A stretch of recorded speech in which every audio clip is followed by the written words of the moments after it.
Salam alaikum, bienvenue à la vidéo numéro 3 dans laquelle on va démontrer un résultat utilisé dans la vidéo numéro 1, à savoir le théorème selon lequel un endomorphisme d'un espace vectoriel E, utilement ici, si seulement si il réalise la condition la famille X de X est liée pour tout vecteur X dans E.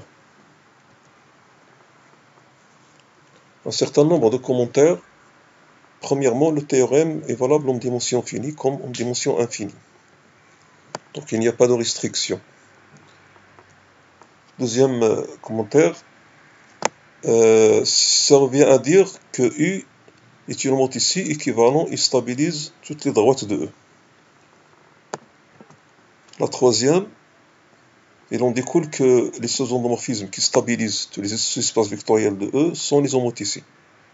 En effet, si on a une homothétie U, puisqu'il stabilise les droites, il stabilise tous les sous-espaces de dimension supérieure. Puisque si on prend un sous-espace, U de 0 égale à 0, donc ça reste dans l'espace. Ici, on prend un vecteur non nul dans le sous-espace, il stabilise la droite tangentée par ce vecteur, donc il reste dans l'espace en question.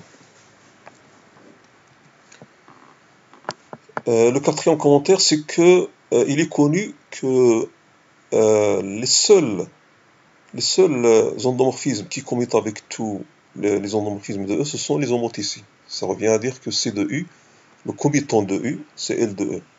Donc, on vient là de donner une autre propriété caractéristique du commutant, ça veut dire C de U égale à L de E, si seulement si la famille X I de X est liée pour tout vecteur X dans E.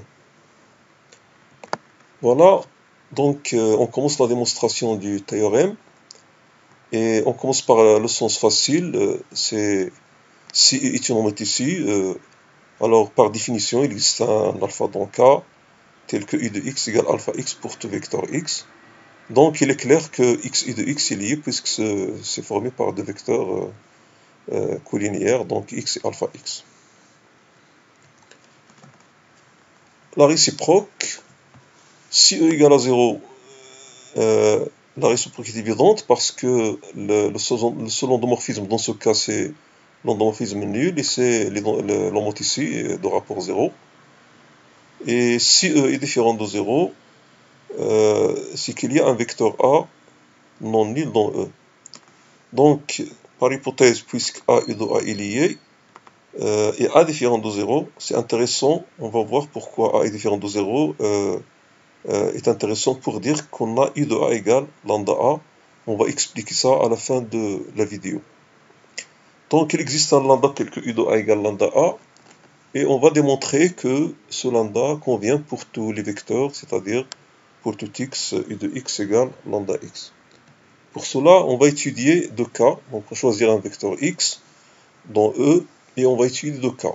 Premier cas, si la famille xa est libre, alors x différent de 0 et x plus a différent de 0, et c'est parce que la combinaison linéaire x plus a a des coefficients non nuls, donc il ne peut pas être nul. Donc, ça permet de dire que l'hypothèse x, I de x lié, se transforme I de x égale bêta x pour un certain bêta, et la même chose pour x plus a. Donc on voit l'intérêt de différent de 0 qui permet de donner cette égalité directe d'après l'hypothèse de dépendance linéaire. Maintenant, la partie calcul, I de x plus a, par linéarité c'est I de x plus I de a.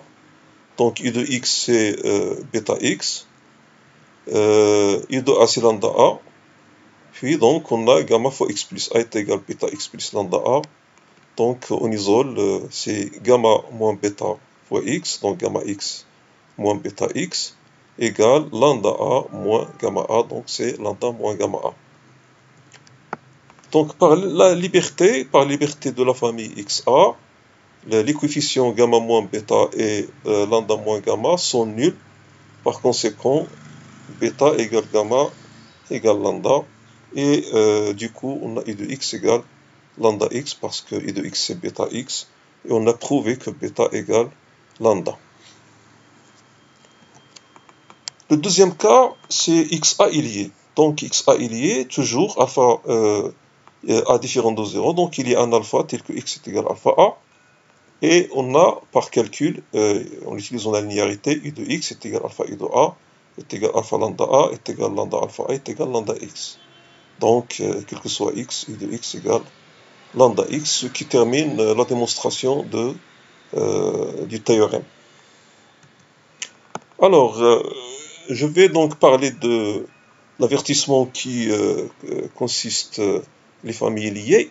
C'est qu'il est faux de dire généralement que si on a une famille liée xy, alors il existe alpha dans le cas tel que y est égal à alpha x.